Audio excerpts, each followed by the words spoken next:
Throughout his life, he accumulated wealth, but he never cared about those he left behind. Now his fortune is crumbling, and his company is on the brink of bankruptcy. But a mysterious investor appears to buy it all, bringing an unexpected proposal.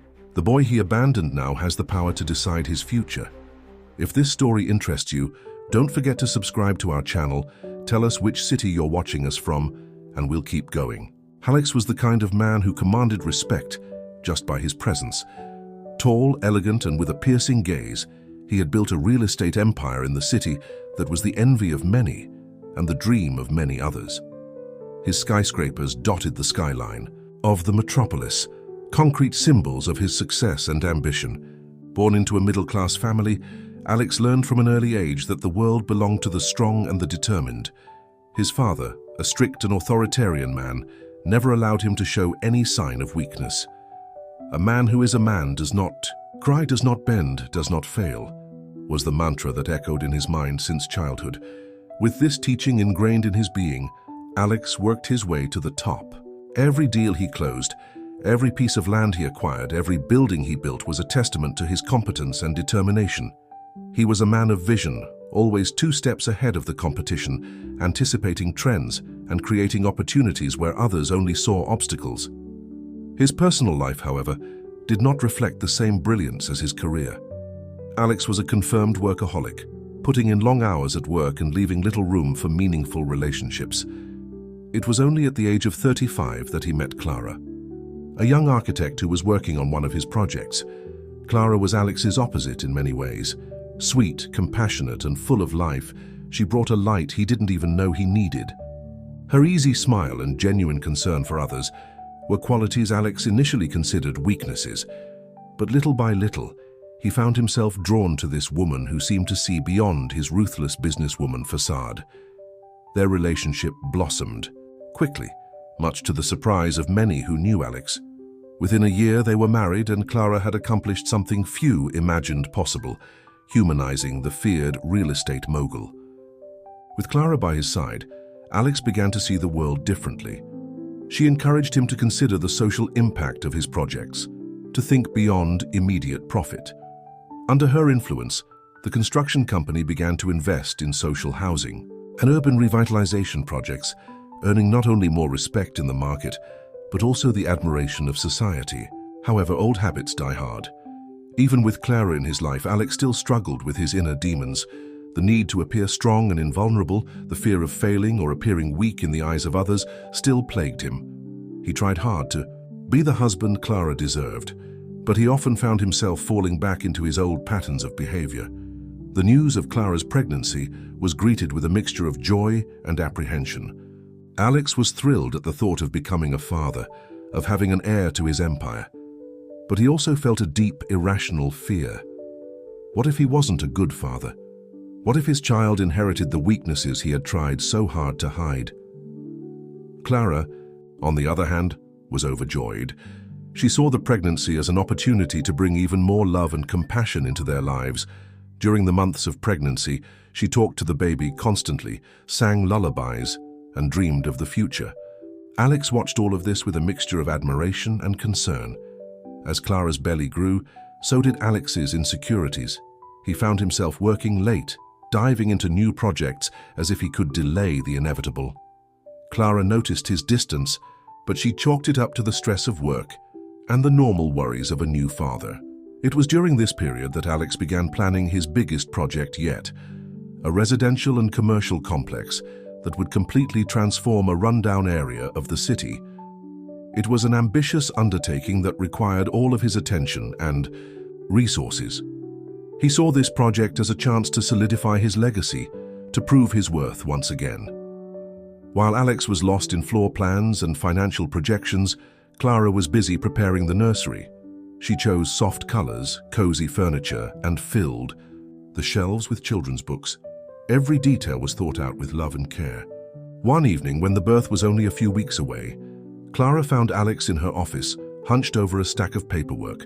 She approached silently and placed her hand on his shoulder. "Leo," she called softly, "don't you think it's time to slow down a little? Our son will be arriving soon, and I wish you were more present." Alex looked up, noticing for the first time the weariness on his wife's face. He felt a pang of guilt, but quickly suppressed it. "Clara, you know how important this project is. It's the biggest one we've ever done. I can't just drop everything now." Clara sighed, sitting down in the chair in front of the desk. "I understand the importance of your work, Leo, but our family is important too. This baby will need his father as much as he needs his mother." Clara's words hit Alex like a punch to the gut. He knew she was right, but something inside him refused to give in. The fear of not measuring up, of failing as a father, paralyzed him. I know, he replied, running a hand through his hair in frustration. "I promise I'll try to balance things better. I just need to finalize a few details here." Clara nodded, not entirely convinced, but willing to give him the benefit of the doubt. She stood up, walked over to Alex, and placed a soft kiss on his forehead. "Don't take too long, please. We need you." As she left the office, Alex felt a lump form in his throat. He loved Clara, and he already loved the child that was coming, but the weight of expectations, his own and the ones he imagined others had of him, seemed to crush him. That night, as Clara slept peacefully beside him, Alex lay awake, staring at the ceiling. His thoughts were a storm of conflicting emotions. He wanted to be the husband and father Clara deserved, but the fear of failing, of showing weakness, consumed him. The clock on his bedside table read 3:47 a.m. when Alex finally managed to close his eyes.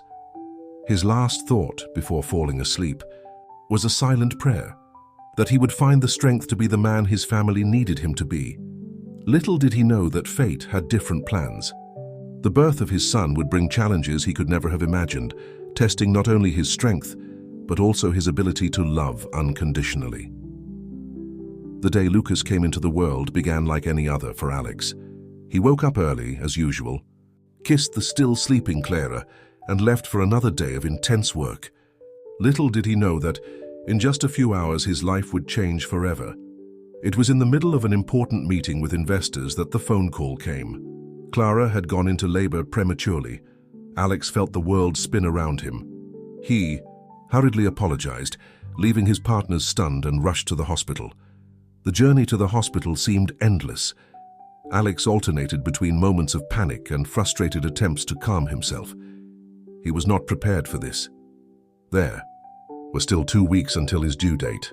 In his mind, these 2 weeks were crucial to finishing up pending projects and preparing himself emotionally for fatherhood.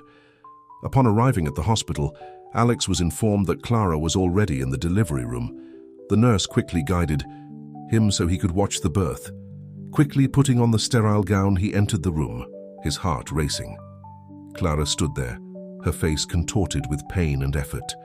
Seeing Alex, she reached out her hand for support. He took it, feeling completely helpless in the face of his wife's suffering. "Leo, I'm so glad you're here," Clara gasped between contractions. "Our baby is coming." Alex nodded, unable to form words. He watched astonished, the coming and going of the doctors and nurses, the sound of the equipment, Clara's screams. It all seemed unreal, as if he were watching a scene from a movie. The next few hours were a blur of intense emotions. Alex alternated between encouraging Clara and feeling completely useless. When he finally heard the baby cry, a wave of relief washed over him. But the relief was short-lived. "It's a boy," the doctor announced, but his tone was not celebratory. There was a tension in the air that Alex couldn't decipher. It was then that he noticed. The baby had stopped crying. In fact, he wasn't making any sound at all. The doctors quickly carried him to a nearby table surrounding him. Alex watched, confused and apprehensive. "What's going on?" he asked, his voice shaking. The doctor turned to him, his face serious. "Sir, your son was born with some complications. We need to do more detailed tests, but we suspect that he may have a hearing loss." The words hit Alex like a physical blow. Hearing loss? That wasn't in the plan. This wasn't how it was supposed to be. His son, his heir, was supposed to be perfect. As the doctors continued to examine the baby, Alex turned his attention to Clara. She looked exhausted, but her eyes searched anxiously for her son. "Leo, what's wrong?" Why don't you bring him to me, she asked, her voice weak. Alex hesitated. How could he tell her? How could he explain that their long-awaited and beloved son was not what they had imagined? Clara, the baby. He needs some special care, Alex replied, choosing his words carefully. The doctors are examining him now. Clara frowned, realizing something wasn't right. But he's okay, isn't he? Is our son okay? Before Alex could respond, a nurse approached with the baby in her arms. Mommy, here's your son. He's a fighter. Clara stretched out her arms, eager to hold her baby for the first time. As the little one was placed in her arms, her eyes filled with tears of love and joy. Hello, my love, she whispered, caressing his delicate little face. Welcome to the world. Alex watched the scene, a whirlwind of conflicting emotions in his chest. On one hand, he felt an overwhelming love for that little being. On the other, a paralyzing fear of what the future held. The doctor approached the couple again, this time to speak to them. Mr. and Mrs., as I mentioned, we suspect that your baby may have a hearing loss. Additionally, we have noticed that he is not responding to sound stimuli as expected. We will need to perform more detailed tests in the coming days to confirm the diagnosis and determine the extent of the condition. Clara hugged her son tighter, as if she could protect him from the doctor's words. But he'll be fine, won't he? Can we help him? The doctor nodded, his tone now softer. There are many treatment and support options available today. With proper care, your child can live a full and happy life, but it's important to start as soon as possible. Alex remained silent, absorbing the information. His mind was already working, calculating costs, considering experts, thinking about how this would affect his plans for the future. In the days that followed, the couple experienced an emotional roller coaster. Tests were performed, specialists consulted, the diagnosis was confirmed. Lucas, as they had decided to name the baby, was deaf and also had speech difficulties. Clara threw herself headfirst into caring for Lucas. She devoured books on the subject, researched the best therapies, and learned sign language. Her determination to provide the best for her son was admirable. Alex, on the other hand, felt increasingly distant. He spent hours at work, immersing himself in his projects as a form of escape. When he was home, he watched Clara interact with Lucas, feeling like an outsider in his own family. One night, while Clara was rocking Lucas to sleep, Alex found her, crying silently in the baby's room. "Clara, what happened?" he asked, approaching hesitantly. She looked up, her eyes red and puffy. "Leo, I just wish he could hear my voice, that he knew how much I love him." Clara's words struck him deeply. For the first time since Lucas's birth, Alex allowed his own emotions to surface. He knelt beside his wife, wrapping her in a hug. "He knows, Clara. I'm sure he knows," Alex murmured, his voice cracking. That night, while Clara finally fell asleep, exhausted, Alex lay awake, watching his son in his crib. Lucas slept peacefully, oblivious to the worries that plagued his parents. Alex reached out, gently touching the baby's cheek. "How can I be the father you deserve?" he whispered to himself. The question hung in the air unanswered. Alex knew he was facing the greatest challenge of his life. This wasn't a building to build or a business to close. It was a life to shape, a soul to nurture. As the sun began to rise, casting its first rays through his bedroom window, Alex made a decision. He would be strong not only for himself but for his family. He would find a way to overcome his fears and insecurities. Little did he know that the path ahead would be far more difficult and painful than he could have imagined. The choices he would make in the coming weeks would change the course of many lives, leaving deep scars that would take years to heal. The weeks following Lucas's birth were a whirlwind of emotions for Alex and Clara. While Clara devoted herself entirely to caring for her son, Alex found himself increasingly distant, immersing himself in work as a form of escape. The businessman spent sleepless nights, torn between the love he felt for his son and the paralyzing fear of the future. How could he raise a child with special needs? How would this affect his image, his company, his legacy? Clara, on the other hand, faced challenges with surprising strength. She became a true warrior, seeking out information, learning sign language, and seeking out the best specialists for Lucas. Her determination was admirable, but it also further highlighted Alex's emotional absence. One night, after another exhausting day of doctor's appointments, Clara found Alex in her office, immersed in papers and projects. "Leo, we need to talk," she said, her voice thick with weariness and concern. Alex looked up, noticing for the first time how exhausted his wife looked. "What's wrong, Clara? Is something wrong with Lucas?" Clara sighed, sitting down in the chair in front of the table. "The problem isn't just with Lucas, Leo, it's with us. With you, you've barely been around. Lucas needs his dad." Clara's words hit Alex like a punch to the gut. He knew he was drifting apart, but hearing it from his wife's mouth made it all the more real, all the more painful. "I know, Clara, I know I haven't been the best father, the best husband. It's just, this is all so hard. I don't know how to deal with it," he confessed, his voice breaking at the end. Clara reached out, gently touching Alex's hand. "I understand that this is hard, my love. It's hard for me too. But Lucas is our son. He needs both of us. Together, we can overcome any obstacle." Alex wanted to believe Clara's words. He wanted to be the strong man she deserved, the father Lucas needed. But fear and insecurity were stronger. In the days that followed, Alex tried to push himself further. He spent more time at home, observed Lucas's therapy sessions, even tried to learn some basic hand gestures. But every little bit of progress seemed to come with a new challenge, a new worry. It was during a meeting with his partners that Alex finally reached his breaking point. They were discussing launching a new venture when one of the investors made a casual comment about securing a future for his children. At that moment, something inside Alex snapped. The image of Lucas, his son who would never hear his voice, who would face a world of challenges, haunted him. How could he secure a future for Lucas in such a competitive, unforgiving world?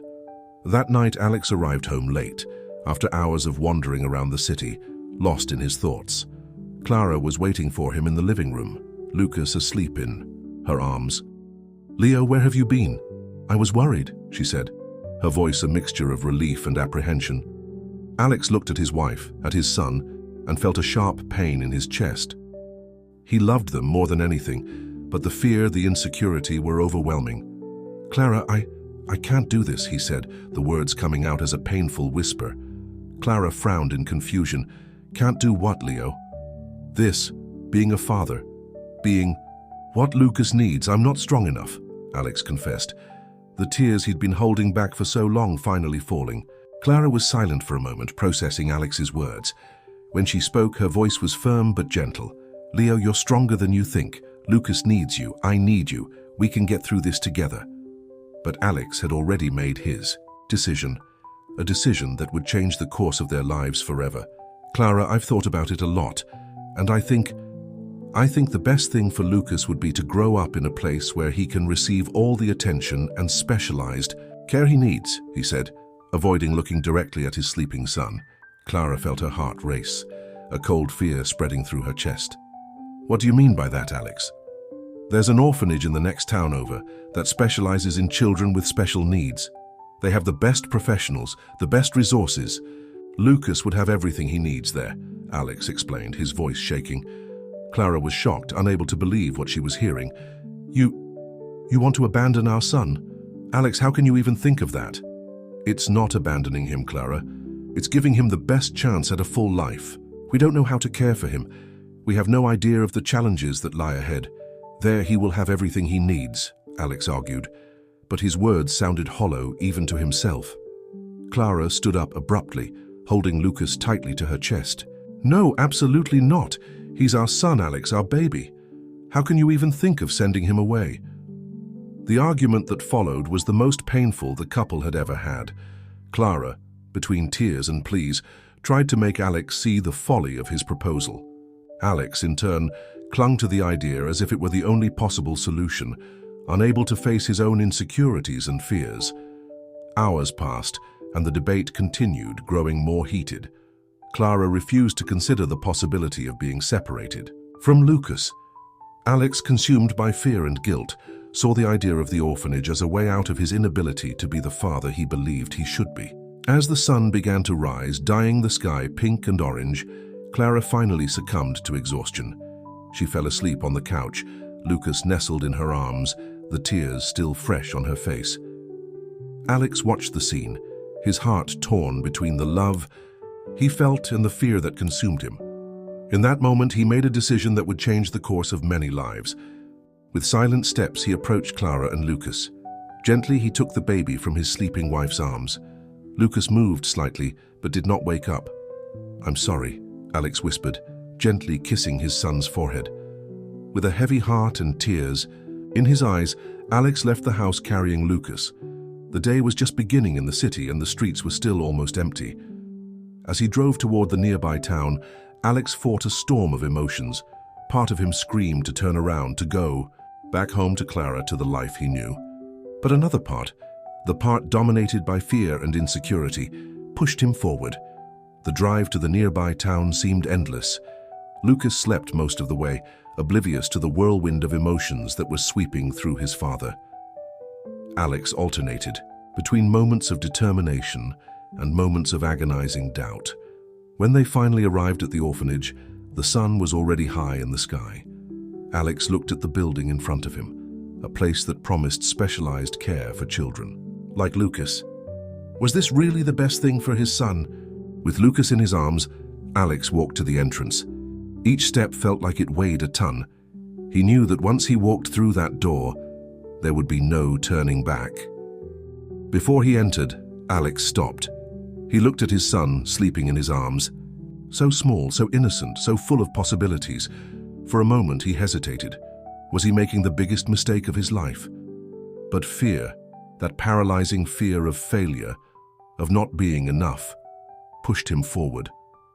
With one last look at his son, Alex walked into the orphanage, carrying with him not only Lucas but also the weight of a decision that would forever change the course of their lives. The orphanage in the nearby town was a modest but welcoming place. Its exposed brick walls contrasted with the colorful windows and well-kept garden at the entrance. As he walked through the gate, Alex felt the weight of his decision like never before. Inside the building, the smell of disinfectant mixed with the aroma of home-cooked food coming from the kitchen. Children of various ages ran through the hallways, some laughing, others silent, each carrying their own story. It was in this environment that Alex met Mrs. Olivia, the director of the orphanage, a woman in her 60s with gray hair tied in a bun and kind eyes behind thin-framed glasses. "Welcome to the orphanage," she said, her motherly tone immediately putting Alex a little more at ease. "How can I help you?" Alex looked down at Lucas, still asleep in his arms, and felt his throat tighten. I came to get my son," he managed to say, his voice barely above a whisper. Mrs. Olivia frowned, her eyes moving from Alex to the baby. "I see," she said, her tone now more serious. "Can we talk in my office?" Mrs. Olivia's office was small but cozy. Shelves filled with books lined the walls, and pictures of smiling children decorated the desk. Alex sat down, Lucas still in his arms. "Sir?" Mrs. Olivia began. "Alex," he replied automatically. "Sir, leaving a child is a very serious decision. May I ask what makes you consider this?" she asked, her tone gentle but firm. Alex took a deep breath, trying to organize his thoughts. "Lucas, he was born deaf, and the doctors say he might have speech difficulties too. We don't know how to take care of him. He needs special care from trained professionals." Mrs. Olivia listened intently, her eyes never leaving Alex's face. "I understand your concern, sir, but I must say that many families learn to cope with these situations. There are resources, therapies—" "I know," Alex interrupted her. "But here he would have all this all the time, wouldn't he? Dedicated professionals, other children like him." Mrs. Olivia sighed. "Yes, we have a specialized team and we do our best to meet the needs of each child. But sir, there is no substitute for the love of a family." Mrs. Olivia's words hit Alex like a punch to the gut. He looked at Lucas, feeling tears form in his eyes. "I love him," he said, his voice cracking, "but I'm afraid. afraid of not being enough, of failing him. Mrs. Olivia stood up and walked over to Alex, placing a gentle hand on his shoulder. Fear is natural, mister, but it is by facing our fears that we become stronger. Are you sure this is the right decision? For a moment, Alex hesitated. The image of Clara asleep on the couch, waiting for him and Lucas, invaded his mind. But then, the fear returned. That paralyzing fear of not being able to, of disappointing his son, his family, himself. Yes, he said finally, his voice barely audible. It's what's best for Lucas. Mrs. Olivia nodded sadly. If that's the case, we'll need to fill out some forms. But first, can I hold little Lucas? Alex handed the baby to Mrs. Olivia, feeling as if he was handing over a piece of his soul. She picked Lucas up carefully, cradling him in her experienced arms. "Hello, little one," she whispered, even though she knew Lucas couldn't hear her. "Welcome to the orphanage." While Mrs. Olivia took care of Lucas, Alex filled out the necessary forms, his hands shaking with each signature. When he was finished, he was faced with the reality of what he was doing. "Sir," Mrs. Olivia said, her voice soft, "there is one more thing. Many parents leave something personal with their children, something to remember their origins by. Would you like to leave? Something for Lucas?" Alex thought for a moment, then took a small gold necklace from his pocket. It was a family heirloom which Clara had worn often during her pregnancy. "This necklace," he said, handing it to Mrs. Olivia. "It was his mother's, but please don't give it to him now. Keep it. Maybe someday when he's older." Mrs. Olivia took the necklace, her eyes filling with compassion. "I understand. I will keep it carefully until the right time comes." Alex stood up, knowing it was time to leave. He looked at Lucas one last time, sleeping peacefully in Mrs. Olivia's arms. Can I say goodbye?" he asked, his voice shaking. Mrs. Olivia nodded, handing Lucas back to Alex. He held his son, feeling his warmth, his scent, committing every detail to memory. "I'm sorry, Lucas," he whispered, tears streaming down his face. "I hope one day you'll understand. I love you, my son." With one last kiss on Lucas's forehead, Alex returned him to Mrs. Olivia. Without looking back, he walked out of the office, out of the orphanage, leaving behind not only his son, but a part of himself. Mrs. Olivia watched through the window as Alex got into his car and drove off. She looked at the baby in her arms, at the necklace in her hand, and made a silent promise. "Don't worry, little Lucas," she murmured. "I'll take care of you. And who knows, maybe one day your family will come back for you." Meanwhile, on the road back to town, Alex drove with tears in his eyes. He knew he was returning to a life that would never be the same again. Clara, his career, his future, everything had changed the moment he left Lucas behind. What Alex didn't know was that his decision that day would set in motion a chain of events that would shape not only Lucas's future, but that of many other lives. Fate had plans for little Lucas, plans that no one could have foreseen at that moment of painful farewell. The orphanage became Lucas's home. Days turned into weeks, weeks into months, and months into years. Under the watchful care of Mrs. Olivia and her dedicated staff, the boy grew up, facing challenges but also discovering his own strengths. From his earliest days, it was clear that Lucas was a special child, not only because of his condition, but because of his vibrant and curious personality. His expressive eyes made up for the silence that surrounded him, communicating more than words ever could. Mrs. Olivia kept her silent promise by becoming a motherly figure to Lucas. She made sure he received all the care he needed: speech therapy, sign language lessons, and constant emotional support. "Lucas," she would often sign, "you are capable of great things, never forget that." As he grew older, Lucas began to stand out in unexpected ways. While some children avoided him, unsure of how to communicate, others were drawn to his kind nature and infectious smile. It was at the age of 5 that Lucas discovered his passion for drawing. It all started when Mrs. Olivia gave him a set of colored pencils and a pad of paper. The little boy was fascinated by the colors and shapes he could create. His first drawings were simple: the sun, the trees in the orphanage garden, the smiling faces of his friends. But with time and practice, his talent began to blossom in extraordinary ways. "Look at this," exclaimed Sophia, one of the caregivers, showing Mrs. Olivia a drawing Lucas had made. It was a detailed portrait of Mrs. Olivia, capturing not only her appearance but also the kindness in her eyes. Mrs. Olivia was moved. "It's amazing how he can express so much through art," she commented, her eyes welling up. Lucas's talent did not go unnoticed.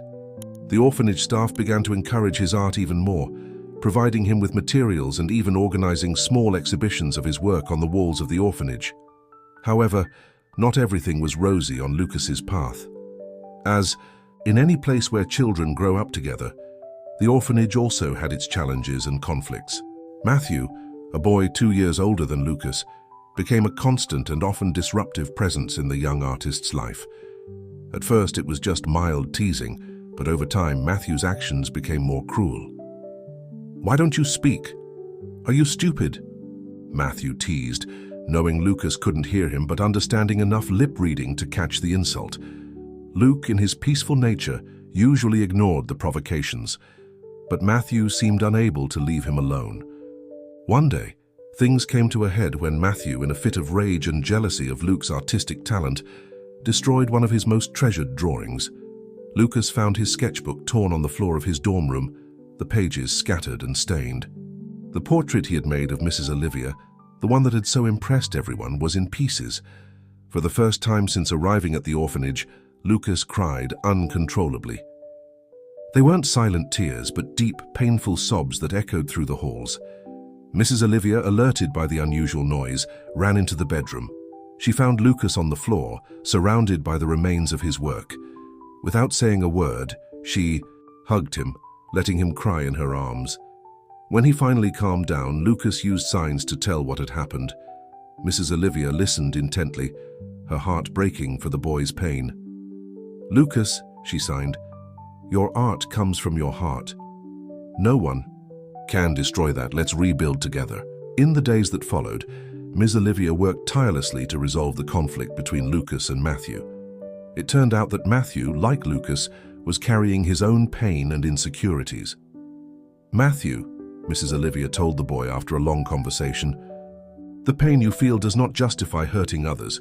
Lucas is not your enemy. Maybe if you give him a chance, he could be your friend." Surprisingly, it was Matthew who took the first step toward reconciliation. With Mrs. Olivia's help, he learned some basic signs and approached Lucas. "Sorry," he signed awkwardly, offering Lucas a new sketchbook. Lucas, in his natural kindness, accepted the gesture. Little by little, an unlikely friendship began to form between the two boys. Matthew became fiercely protective of Lucas, pushing away anyone who dared to provoke him. As the years passed, Lucas continued to amaze everyone with his artistic talent and resilience. His drawings became more complex and expressive, reflecting not only the world around him, but also his dreams and hopes. On his 10th birthday, Mrs. Olivia organized a small celebration. While the other children sang "Happy Birthday," which Lucas could not hear but could feel through the vibrations and smiles, Mrs. Olivia took him aside. "Lucas," she signed, "I have something for you." She took a small package from her pocket. Lucas carefully opened it, revealing a gold necklace. His eyes widened in surprise and curiosity. "This necklace," Mrs. Olivia explained through signs, "belonged to your mother. Your father left it for you when he brought you here." Lucas held the necklace reverently, his fingers delicately tracing the outline of the pendant. It was his first tangible connection to a past he barely knew. "My parents," he signed hesitantly, a question in his eyes. Mrs. Olivia sighed. She had known this moment would come, but that didn't make it any easier. "They loved him, Lucas. Sometimes people make difficult decisions out of love, even if we don't understand it." Lucas nodded, absorbing the words. He slipped the necklace around his neck, feeling the weight of the metal against his skin. It was a reminder of where he came from, but also a symbol of who he could become. That night, Lucas made a new drawing. It was a self-portrait, but not like the others he had done before. In this one, he depicted himself looking at the horizon, the necklace shining around his neck, and a world of possibilities opening up before him. Mrs. Olivia, seeing the drawing, felt a mixture of pride and sadness. She knew Lucas was growing up, that soon the world beyond the orphanage walls would call to him, but for now he was still her boy, the silent artist whose drawings spoke louder than any words. The future was uncertain, but one thing was clear. Lucas was just beginning to discover his true potential, and as long as he had his talent, his resilience, and the love of those around him, nothing could stop him. The years passed quickly at the orphanage, and Lucas, now 18, was about to face a new chapter in his life. His artistic talent had blossomed in ways no one could have predicted, transforming into an extraordinary ability that transcended the barriers of communication. The orphanage's once simple and unadorned walls now displayed a stunning gallery of Lucas's work. Vibrant portraits captured the essence of the residents and staff. Detailed landscapes transported viewers to worlds beyond the institutions. Walls and intricate abstractions expressed emotions that words, spoken or signed, could not convey.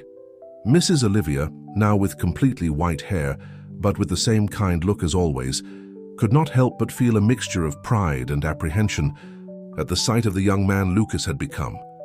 She knew that the time had come for him to take flight, but the idea of seeing him leave tightened her heart. "Lucas," she signed one day as she watched him work on his latest piece, "have you thought about what you want to do now that you're 18? Lucas paused in his work, his ink-stained fingers resting gently on the canvas. He looked at Mrs. Olivia, his expressive eyes reflecting a mixture of anticipation and uncertainty. "I want to share my art with the world," he signed back, his movements fluid and confident. "But I don't know where to start." Mrs. Olivia smiled, an idea forming in her mind. "How about we start with an exhibition, right here at the orphanage? We can invite people from the town, maybe even some art critics." Lucas's eyes lit up at the suggestion. The idea of showing his work to a wider audience was both exciting and terrifying. In the weeks that followed, the orphanage became a whirlwind of activity. Everyone got involved in the preparations for Lucas's exhibition. Matthew, now his best friend and protector, took on the role of organizer, coordinating the logistics of the event with infectious enthusiasm. "Let's show everyone how amazing you are," Matthew signaled to Lucas, his face lit up with a proud smile. News of the exhibition spread quickly throughout the city. The story of the young deaf artist from the orphanage captured people's imagination, and soon the local media began to show interest. The day before the exhibition, Lucas was nervous.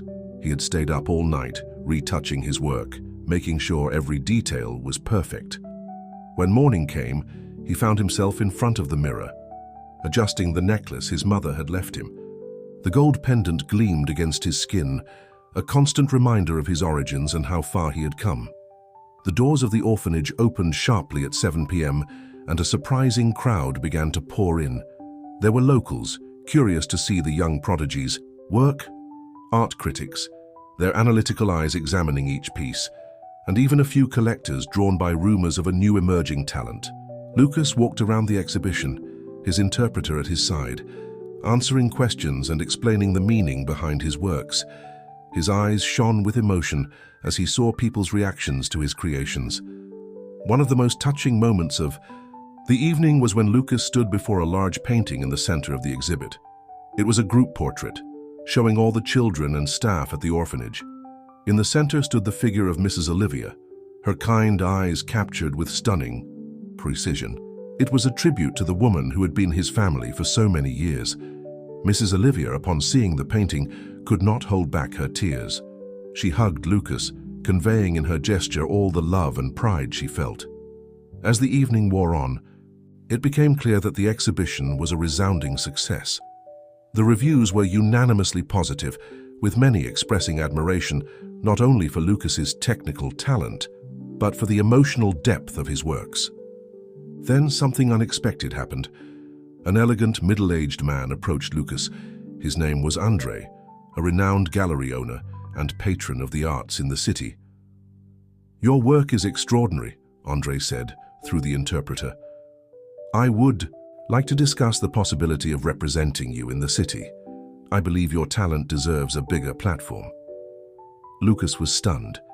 The opportunity Andre offered was beyond his wildest dreams. It was a chance to bring his art to an even wider audience, to really make a difference with his work.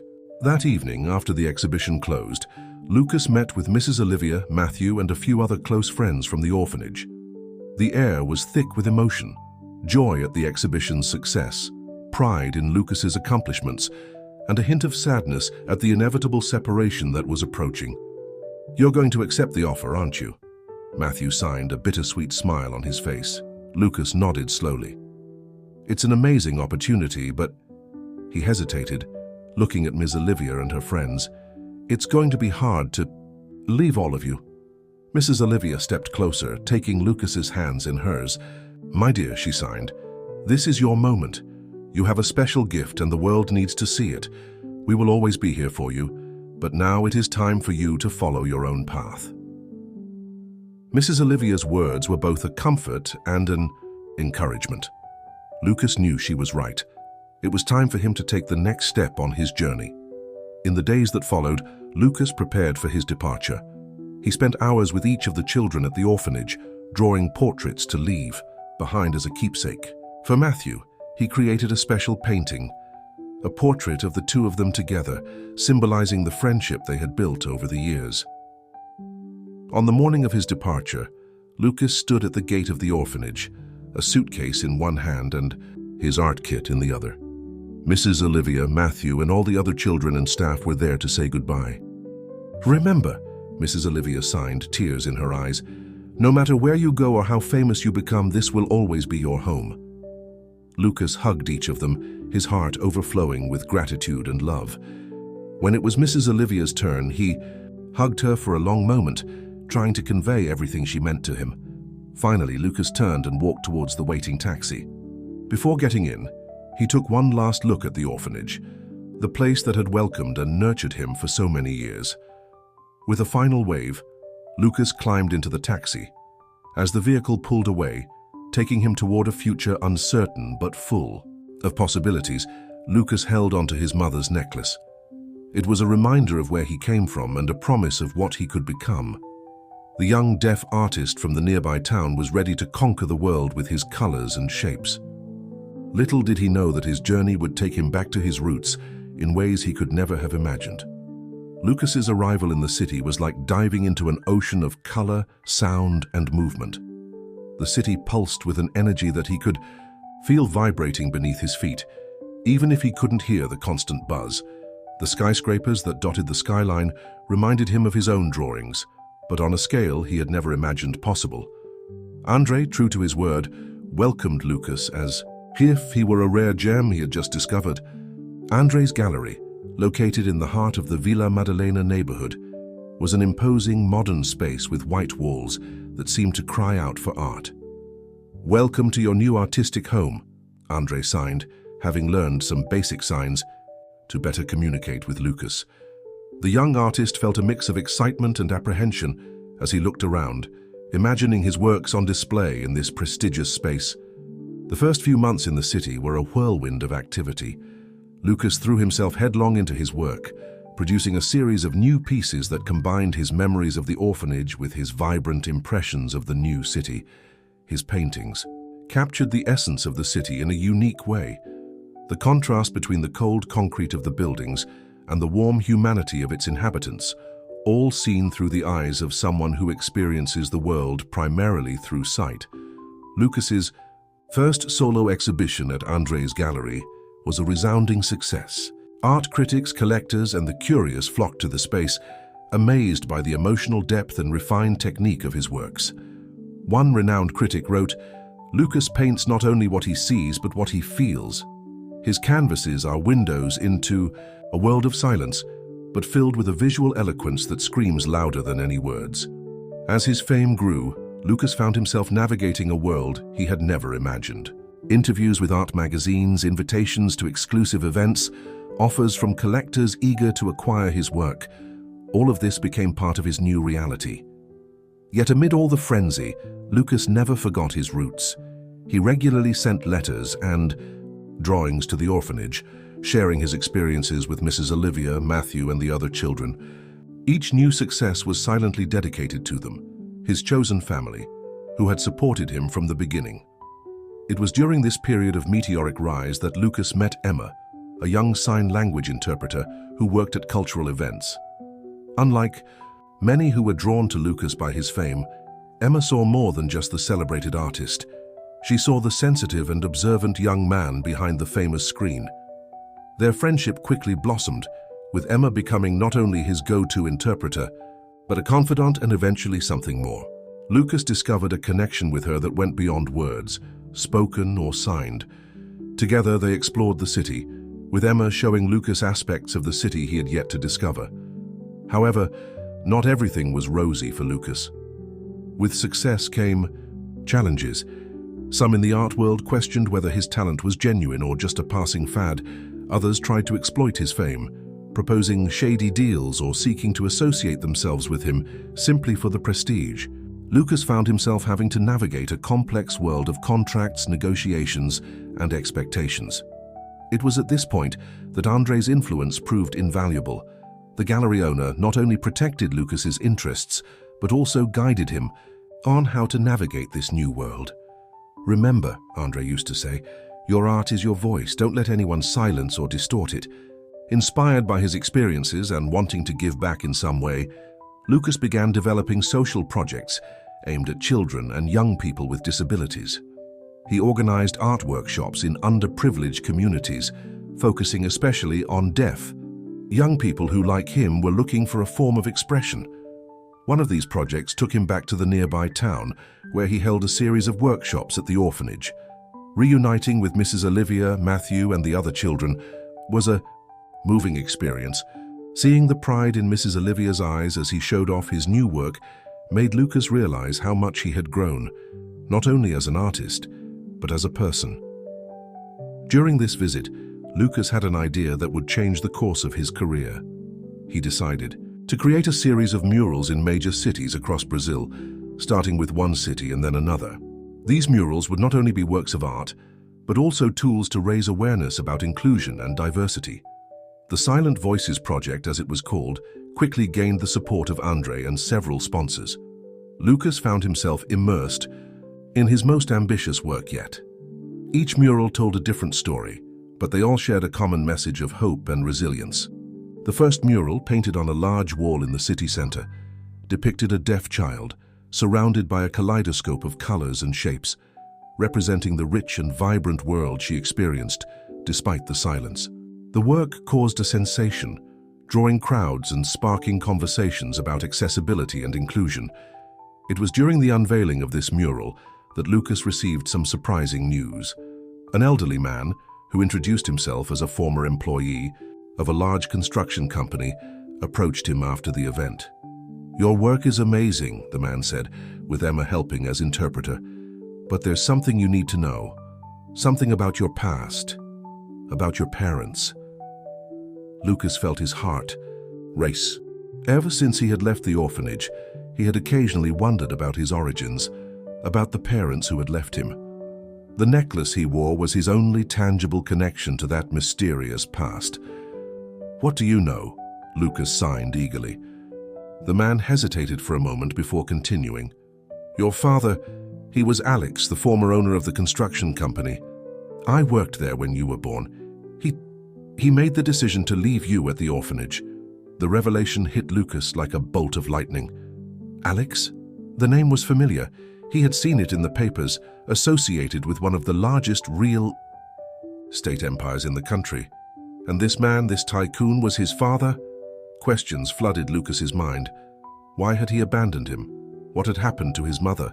And most importantly, was this man, Alex, still alive?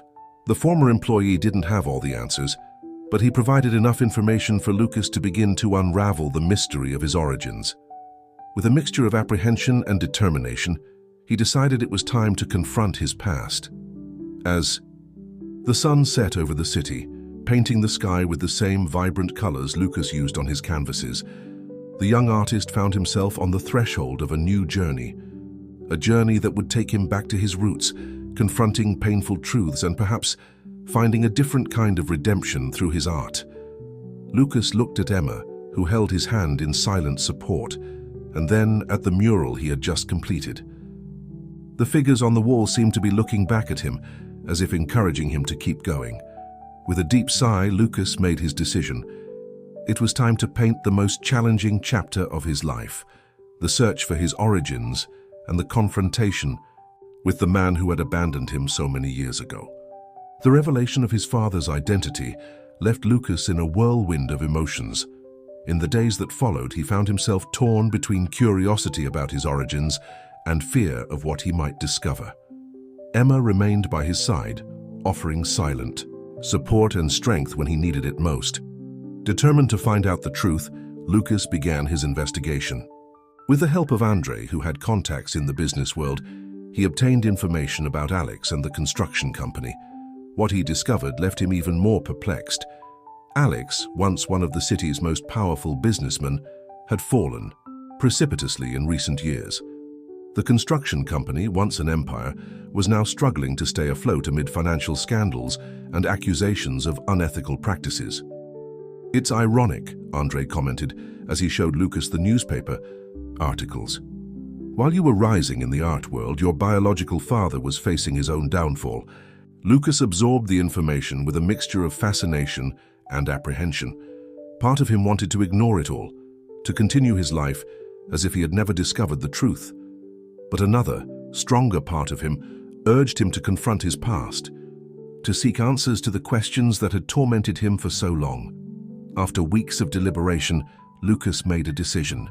He would meet Alex, not as the famous artist he had become, but as the son who had been abandoned so many years ago. With the help of his contacts, Andre managed to arrange a meeting at the construction company's headquarters. Under the pretext of discussing a possible artistic partnership for a new venture, Lucas would arrange his meeting with Alex without revealing his true identity. On the appointed day, Lucas found himself in front of the imposing building of the construction company. The building, once a symbol of power and success, now looked tired, as if it carried the weight of years and scandals. Emma was at his side, as always. "Are you sure about this?" she signed, concern evident in her eyes. Lucas nodded, determined. "I have to do this, for myself." As they entered Alex's office, Lucas felt his heart race. The man behind the desk was the picture of success in decline. Grey hair, tired eyes, shoulders slightly hunched over with the weight of worries. Yet there was an aura of authority about him, a remnant of his glory days. Alex stood up to greet them, his eyes widening slightly as he realized Lucas was deaf. If he felt any discomfort, he didn't show it. "Welcome," he said as Emma translated. "I've heard a lot about your work, mister. It's an honor to have you." Lucas studied the man in front of him, searching for any sign of recognition. There was none. To Alex, he was just another talented artist, not the son he had abandoned so long ago. The meeting began with discussions about art and architecture. Alex talked about his plans to revitalize the company's image, while Lucas feigned interest. But as the conversation progressed, Lucas felt a growing uneasiness. Finally, unable to continue the charade, Lucas interrupted Alex mid-sentence. "Sir," he signed with Emma translating, "I'm not here to discuss business. I'm here because I need to know the truth." Alex frowned in confusion. "Truth? What truth?" Lucas took a deep breath, gathering all his courage. "The truth about why you abandoned me at the orphanage 18 years ago." The silence that followed was deafening. Alex paled, his eyes widening in shock and recognition. He leaned against the table as if his legs could no longer support him. "Lucas," he whispered, his voice shaking. Lucas nodded, his eyes fixed on the man who was his biological father. Years of unanswered questions, of nights wondering why he had been abandoned, all culminated in this moment. Alex sank into his chair, his face a mask of conflicting emotions. I didn't know. I thought you..." "What did you think?" Lucas signed angrily. "That I would disappear? That I would never find out the truth?" Lucas's words, translated by Emma, seemed to hit Alex physically. The businessman covered his face with his hands, his shoulders shaking in silent sobs. When he finally regained his composure, Alex looked at Lucas with teary eyes. "I was young," scared. Your mother, she didn't survive childbirth. And you, so small, so fragile. I didn't know how to care for a child, much less one with special needs. Alex's explanations sounded hollow to Lucas. Years of abandonment, of questioning, could not be erased with a few words of regret. You had a choice, Lucas signed. I didn't. You decided for me, denied me a family, a father. Alex nodded, accepting the accusations. You're right. I was cowardly, selfish. There's no excuse for what I did. But Lucas, you need to know, not a day went by that I didn't think about you, that I didn't regret my decision. Lucas looked at the man in front of him. Where before he had seen a powerful businessman, he now saw only a man broken by the weight of his own choices. Part of him wanted to scream, to demand compensation for all the wasted years. Another part, however, felt a strange compassion. Why now? Alex asked. After all these years, why did you come looking for me? Lucas hesitated, considering his answer. Because I needed to understand. I needed to see the man who abandoned me, understand why he did what he did. The silence that followed was thick with emotion. Alex seemed to age years before Lucas's eyes, the weight of his actions finally sinking in. I know I have no right to ask this, Alex finally said, but is there any possibility of forgiveness? Of starting over? Lucas felt a whirlwind of emotions. Anger, hurt, confusion, and a hint of something he couldn't name. Maybe hope? Forgiveness is not something that is granted easily, Lucas signed, and trust once broken is hard to rebuild. But he hesitated, surprising himself. With his own words, perhaps we can start with the truth. The whole truth. Alex nodded, tears streaming freely down his face. Yes, you deserve this. You deserve to know everything. As the sun began to set over the city, father and son began a long and painful conversation. Long-buried truths came to light. Old wounds were reopened, but also slowly bridges began to be built. Lucas walked out of that office hours later, emotionally exhausted, but with a sense that a weight had been lifted from his shoulders. He hadn't forgiven Alex. That would be a long and complex process if it ever happened completely, but he had taken the first step toward understanding. Alongside Emma, Lucas walked through the bustling city streets, his mind filled with new information and conflicting emotions. He knew his journey of self-discovery was far from over. In fact, in many ways, it was just beginning. What Lucas didn't know was that this encounter with Alex would set off a chain of events that would not only change his life, but would also have a profound impact on the world around him. The young deaf artist was about to become much more than just a talented painter. He would become a catalyst for change, a symbol of resilience and hope. As night fell over the city, Lucas looked up at the starry sky, feeling for the first time in a long time truly connected to his past, his present, and his future. The path ahead would be challenging, but he was ready to face it, with his colors, his shapes, and his art as his guides. In the days following his encounter with Alex, Lucas found himself on an emotional roller coaster. The revelations about his past, Alex's explanations, all of it left him deeply shaken. He retreated to his studio, channeling his turbulent emotions into art. His new paintings reflected this inner turmoil. Vibrant colors clashed on huge canvases, creating images that were both beautiful and disturbing. Andre, upon seeing the new works, was struck by their intensity and emotional depth. "This is extraordinary," Andre commented, noting a particularly striking canvas that showed two male figures separated by a chasm of dark colors. "You're channeling your pain in a powerful way, Lucas." Emma, always by Lucas's side, noticed the change in his behavior. He was more introspective, spending hours on end painting without stopping. She worried, but she also understood that this was Lucas's healing process. It was during this time that Lucas received some surprising news. Construction, his biological father's company, was on the verge of bankruptcy. Years of mismanagement and questionable practices had finally taken their toll. Lucas found himself faced with a dilemma. On the one hand, part of him felt it was poetic justice to see Alex's empire crumble. On the other hand, He couldn't ignore the impact it would have on the company's employees and their families. After days of intense reflection, Lucas made a bold decision. He decided to buy the construction company. "Are you sure about this?" Emma asked, worried. "This is a big step, Lucas. You have no experience running a company of this size." Lucas nodded, determined. "I know it's risky, but I see it as an opportunity. A chance to turn something that was built on greed into something that can actually benefit people."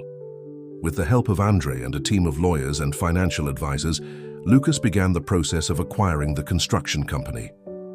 The news that a young deaf artist was buying one of the largest construction companies in the country caused a stir in the media. Alex, upon learning of Lucas's intention, was initially shocked, but as he understood his son's intentions, a mixture of pride and remorse invaded him. The acquisition process was long and complex. Lucas had to learn the business world quickly and face challenges he never imagined. But his determination and unique vision guided him through the negotiations. Finally, after months of legal and financial battles, the construction company officially passed into Lucas's hands. The young artist now found himself at the head of a corporate empire. His first action as the new owner surprised everyone. Lucas announced a complete restructuring of the company. The focus would no longer be solely on profit, but on projects that would have a positive social impact. "The construction company has a debt to society," Lucas declared at a press conference, with Emma translating his words. "It is time for us to pay this debt." Lucas's plan was ambitious. He wanted to transform the construction company into a model of social responsibility and sustainability. Low-income housing projects, revitalization of degraded areas, and ecologically sustainable constructions, these would be the company's new priorities. But the transition wasn't easy. Lucas faced resistance from long-time executives who were used to old practices. Some investors were nervous about the company's new direction, and there was the added challenge of gaining the trust of employees, many of whom were skeptical of the new young owner. It was during this turbulent period that Lucas discovered a shocking truth. When examining the company's financial records, he and his team found evidence of a massive embezzlement scheme. Millions of dollars earmarked for social projects had been embezzled over the years. The discovery left Lucas devastated. This wasn't just a matter of mismanagement, it was deliberate fraud. And worse still, everything pointed to Alex's direct involvement. Lucas found himself faced with another moral dilemma. Exposing the scheme would likely mean Alex's complete ruin and possibly even his imprisonment, but covering it up would go against everything Lucas believed in. After sleepless nights and long conversations with Emma and Andre, Lucas made his decision. He called a meeting with Alex. The meeting was tense. Alex, already dejected by the loss of his company, seemed to have aged years since they last saw each other. "You know why I'm here," Lucas signed, with Emma translating. Alex nodded slowly. "You guys figured it out, didn't you?" Lucas nodded, his eyes fixed on his father. "Why? How could you do this?" Alex slumped into his chair, the weight of years of guilt finally setting in. At first, it was just small embezzlements, to cover debts, keep the company afloat. But then it got out of hand. I convinced myself it was necessary, that the end justified the means. Lucas felt a mixture of anger and pity. "You have a choice now," he signed.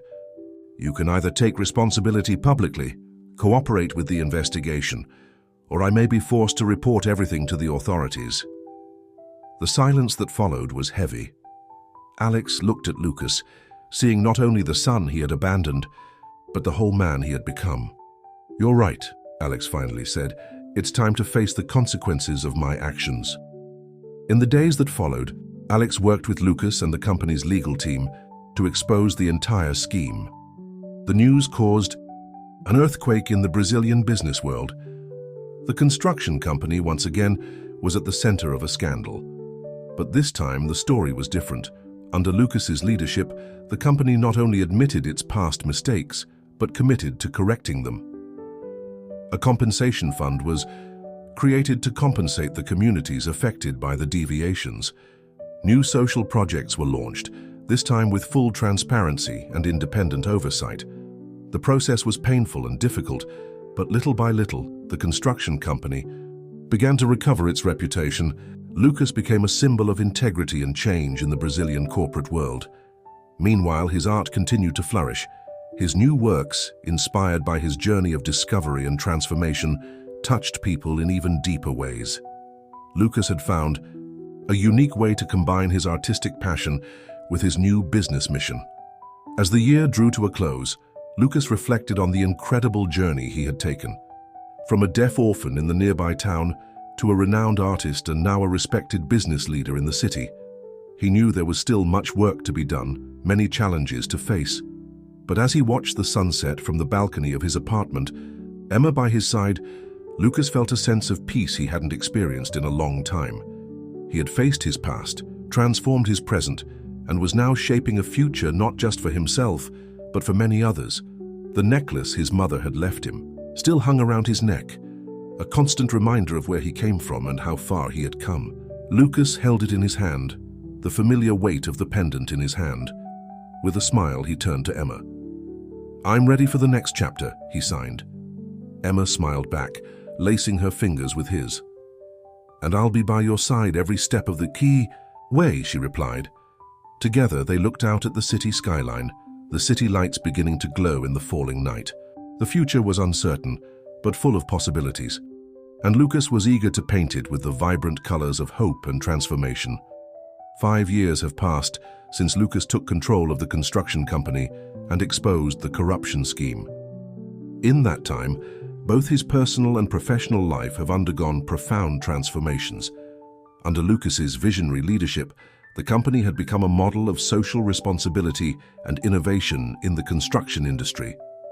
Its affordable housing projects had revitalized entire communities, providing not only decent housing, but also community spaces, green areas, and local employment opportunities. One of the most iconic projects of the new era for the construction company was the revitalization of the neighborhood where Lucas had grown up in the nearby city. What had once been a rundown area was now a beacon of sustainable development, with eco-friendly buildings, tree-lined squares, and a cultural center that offered art workshops for children and young people with disabilities. Lucas made a point of personally visiting each new project, not as a distant executive, but as someone genuinely interested in the impact of his work on people's lives. His unique approach, combining artistic sensibility with business vision, had revolutionized the way the construction industry was viewed in Brazil. In the artistic field, Lucas continued to amaze and excite. His exhibitions were now anticipated events not only by art lovers, but also by community leaders and social activists. Each new series of paintings seemed to capture not only the visual beauty of the world, but also the complexities of human experience. One of his most striking works was a gigantic mural painted on the facade of the construction company's headquarters. The mural depicted a city in transformation, where modern buildings blended harmoniously with green areas and community spaces. At the center of the work, diverse figures, including people with disabilities, worked together, symbolizing the inclusive vision that Lucas brought to his business and his art. His personal life had also blossomed. Lucas and Emma had married in an intimate ceremony where sign language was as present as the spoken word. Together, they had founded a non-profit dedicated to promoting the inclusion of people with disabilities in the arts and business worlds. The relationship with Alex, his biological father, had evolved in a complex and sometimes painful way. After serving a reduced sentence for cooperating with the investigation, Alex sought redemption by working on social projects. Although the relationship between father and son was still marked by moments of tension, there was also a growing mutual respect. On that sunny Saturday morning, Lucas was preparing for a special event. The orphanage where he had grown up was celebrating its 50th anniversary, and Lucas had been invited as the guest speaker.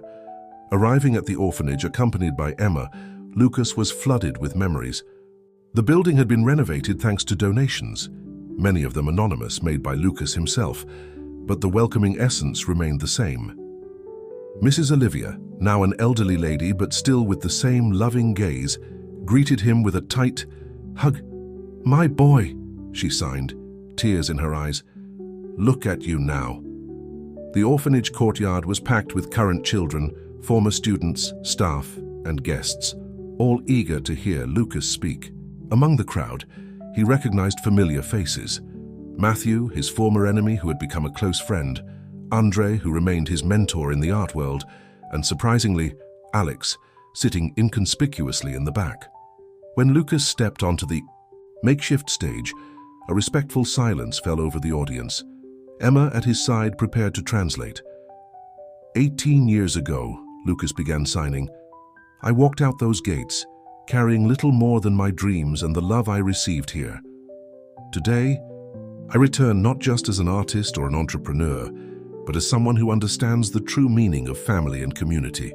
He continued, his narrative interweaving stories of his childhood in an orphanage, his rise in the art world, the challenges of leading a large company, and the lessons learned from confronting his past. Each of us carries a story, he noted, a story that deserves to be heard, seen, and celebrated. Our diversity is not a weakness, but our greatest strength. It is through it that we build bridges, break down barriers, and create a more just and inclusive world. Lucas spoke about the importance of education, the arts, and opportunity. He emphasized how every person, regardless of their background or challenges, has the potential to make a difference. True success, he concluded, is not measured by wealth or fame, but by the positive impact we have on the lives of others. Each of you children carries within you the potential to change the world. Believe in your dreams, work hard, but above all, never lose the ability to care about others. When Lucas finished, the audience erupted in applause. Many were in tears, touched by his words and the example of his journey. The children at the EI orphanage looked up to him in awe, seeing in him living proof that their own dreams were possible. After the ceremony, Lucas spent hours talking to the children, sharing stories and encouraging their talents. He announced the creation of a scholarship fund to ensure that every child at the orphanage would have the opportunity to pursue higher education or professional training. At the end of the day, as the sun set, Lucas found a moment of quiet in the old room he had shared with so many other boys. Emma found him there, contemplative. "What are you thinking about?" she asked. Lucas smiled, his eyes shining with emotion. "How life takes turns," he signed. "How each challenge, each obstacle, shapes us and prepares us for something greater." He took the necklace from around his neck, the same necklace his mother had left for him so many years ago. For a moment, he held it in the palm of his hand, feeling its weight and meaning. "I think I finally understand the true legacy my mother left me," he said. "It's not this object, but the ability to love, to forgive, to create beauty even in the most difficult moments." Emma nodded, understanding deeply. "And now you're passing that legacy on," she replied. Lucas nodded, putting the necklace back on. Together they left the room, ready to face whatever the future held. Outside, the sky was painted in shades of orange and pink, as if it were one of Lucas's canvases. As they walked hand in hand through the orphanage courtyard, Lucas knew his journey was far from over. There was still so much to be done, so many lives to be touched, so much beauty to be created. But now, more than ever, he was ready to paint the future with the vibrant colors of hope, compassion, and transformation. The once abandoned deaf boy had become a beacon of inspiration to so many. His legacy was not just one of personal success, but of a vision for a more inclusive, just, and beautiful world. And with every brushstroke, every project, every life he touched, Lucas continued to write his story. A story of resilience, art, and love that would echo for generations.